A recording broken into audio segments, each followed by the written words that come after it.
Lockheed Martin is the largest defense contractor in the world, and it has positioned itself as central to enabling and bolstering the stated economic agenda and broader economic vision of Trump.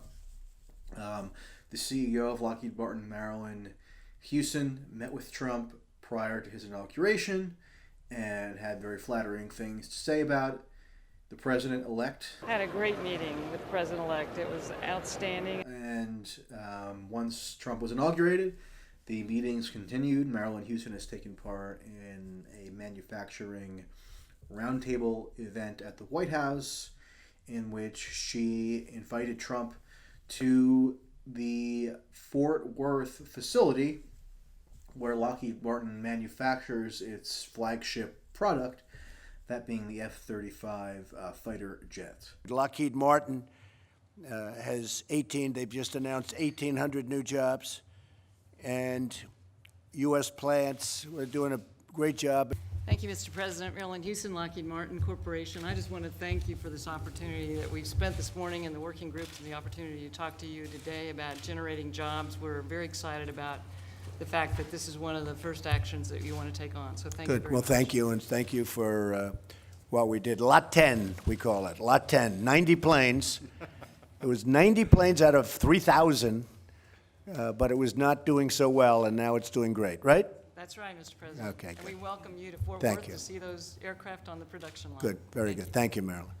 So you would expect, given their eagerness to get on board with the Trump agenda economically, that they might have some concrete plans to use whatever additional funds they might generate by dint of the tax reform. You think they might use those funds to hire additional American workers? That's supposed to be what the big objective of the Trump plan is. But when you look through the communications that the Lockheed executives have had with Wall Street, and if you look at their various SEC filings and other sorts of those types of communications, you see very scant evidence, in fact, virtually no evidence, that they do have tangible plans in effect to use the projected revenue windfall from tax reform to actually hire more people. And that is if not a flat-out contradiction, that has tension with the public statements of the Lockheed Martin leadership, especially the CEO, who have cited corporate tax reform as enabling expanded job creation. So that's a very appealing selling point for potential tax reform, the idea that companies, if they're not burdened by this onerous tax and regulatory system, they're going to go ahead and hire additional workers. So you'd expect that in the interim, if they're forecasting that this tax reform proposal is going to go through, they might have some concrete plans underway to actually expand their domestic workforce. Well, it turns out in the past couple years, their workforce has actually dropped dramatically. That's a result of consolidation, or they use various other kind of weaselly type words to explain why it is that they've cut their workforce, while at the same time, if you look at 2016, they achieved record profits, their most in at least 16 years. So they obviously weren't encumbered by an onerous tax climate insofar as they weren't able to make huge profits, because they did in 2016. And the tax regime then is the same as it is now, and it hasn't really hindered them from achieving their stated profit targets. So if the idea that they're going to hire additional people as a result of this tax reform that's being contemplated by the Republicans, there's really no, as I said, tangible indication of that. There is, however, a tangible indication that they plan to move various operations of theirs overseas.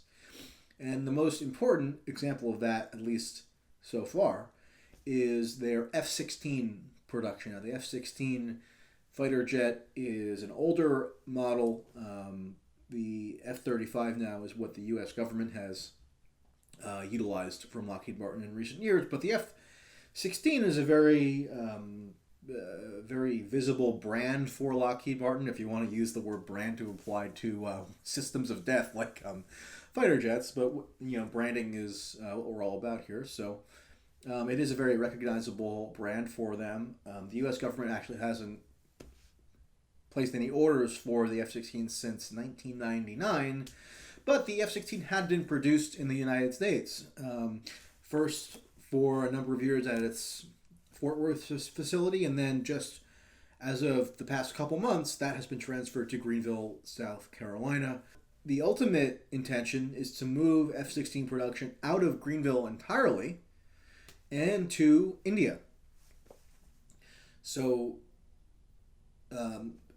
notwithstanding the continuation of orders for F-16 from various lovely regimes like Bahrain, the intention of Lockheed Martin is now to produce those jets entirely outside the U.S. Now, there are a whole host of complicated reasons why it might, in some sense, make stand to reason business-wise for Lockheed Martin to seek to move that production to India.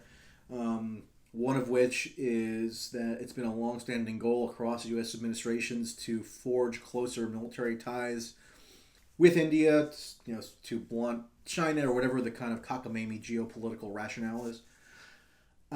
So Secretary of Defense Mattis was in India last month, and they're touting this potential for increased partnership between the two countries. So there might be some kind of geopolitical rationale, but if you're talking purely about jobs, it seems pretty probable that if you move an entire production line out of the U.S., that eventually is going to result in the loss of jobs.